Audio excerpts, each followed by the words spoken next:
Not going to church. Hello and welcome to Broadcast in Bed with your host, Brendan Getchis.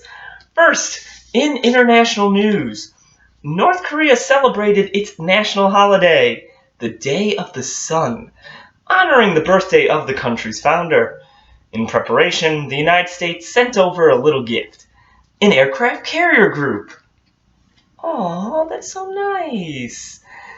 This escalated tensions and signaled the United States doesn't like other countries' holidays. I can't wait to see what we're doing for Cinco de Mayo. And don't be laughing, Canada. We've had Boxing Day circled for a long time. However, the party favors turned out to be necessary, as North Korea attempted another ballistic missile test, which failed to launch. Sorry, Matthew McConaughey. It became a rare lose-lose-lose situation in North Korea. The United States is angry that the missile was tested. China is disappointed that its little brother is an idiot and continued to ignore their advice. And Kim Jong-un looks foolish as the latest missile blew up almost immediately, contradicting claims that the North Korean missile program is seeing massive progress. Here are exclusive before and after shots of the leader. It's like in third grade, right after your baking soda rocket fails. Except with U-235. The future looks about the same, with a condemnation by the United States due by Monday, a Chinese warning by Wednesday, and the North Koreans keeping the status quo with Pizza Friday. In national news, North Carolina became the most petty state in the nation, as the state legislature went out of its way to blow more tobacco smoke up its own ass, with some fun bills submitted this week. Getting the most attention is HB 728, University of North Carolina Institutions / Conference Boycotts. If passed, this would require North Carolina public universities, such as UNC and NC State, to leave their athletic conference if the conference boycotts acts of the state legislature, because North Carolina politicians believe they're more popular than college sports.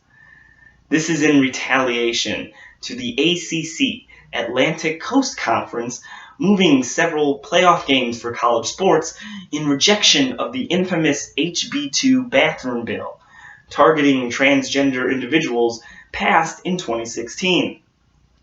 The loss of these games, the NBA All-Star Game, dozens of musical concerts, and other business developments has cost the state an estimated $3.76 billion, according to the Associated Press. Just to remind folks, the HB2 was a reaction to the city of Charlotte passing a measure that protected transgender individual rights, including the use of a bathroom of the gender they identify as. Even the repeal of HB2 came with the stipulation that local ordinances cannot pass anti-discrimination measures, meaning it's illegal to be more accepting of others in North Carolina. This reinforced by other submitted bills that attempt to discourage supporting each other's differences, such as making same-sex marriage illegal, or an ordinance to disallow bed and breakfasts from serving lunch. Really thinking of the people there, folks. Can't have some poor North Carolina soul eating a sandwich and soup for breakfast. In business news, lost in the controversy of the other transportation giant, ride-sharing service Uber had a sehr bad week. You thought I would say Uber bad, but sehr means very or really in German, so sehr bad. Although self-reporting $6.5 billion in revenue, the private company reported a net $2.8 billion loss. This was in addition to its chief communications officer, Rachel Whetstone, announcing her departure on Tuesday. A California investigation into drunk driving reports causing a $1 million fine on Wednesday, and a former employee alleging sexual harassment and discrimination within the company. Apparently, these are all topics that, if brought up while on an Uber ride, are great ways to shut up the really talkative driver. Yo, I'm going to cut you off right there. I'm hungover. I went home with what I thought was a 10 last night. Your cheery chit-chat is the last thing I need right now. Uber's executive board still reported full confidence in CEO Travis Kalanick, despite controversy. But they are looking to bring in a new chief operating officer to help run the growing business.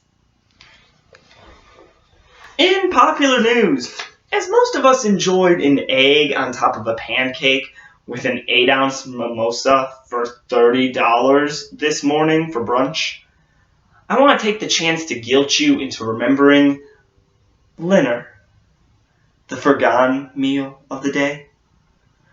According to internationally recognized Urban Dictionary, Linner is a late lunch, almost dinner meal. Used in a sentence: after the soccer game, we all went to Arby's for a Linner. 3 p.m. is the perfect time for curly fries. Right now, it's time to recognize Linner, as it's the savior of your workday afternoon. You know, when you took lunch a little too early, you still have an hour left in the day, and you're starving. You don't want to torture yourself with the drive home and then waiting to make a proper dinner. Go have Linner. Eat that quarter sandwich and half a bag of chips left over from lunch. Or on the weekend, eat that leftover pizza with a beer. Or go out and get that happy hour special nachos you always see on the sign by that place around the corner.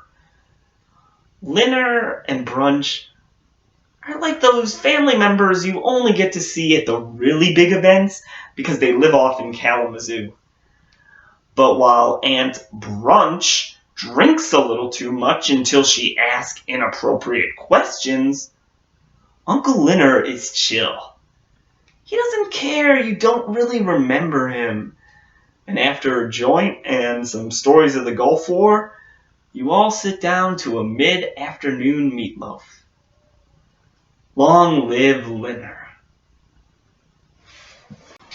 And that's all the news I have for you today. Thank you so much for tuning in to Broadcast in Bed with your host, Brendan Getchis. Have a very good week and make sure not to let Zombie Jesus bite.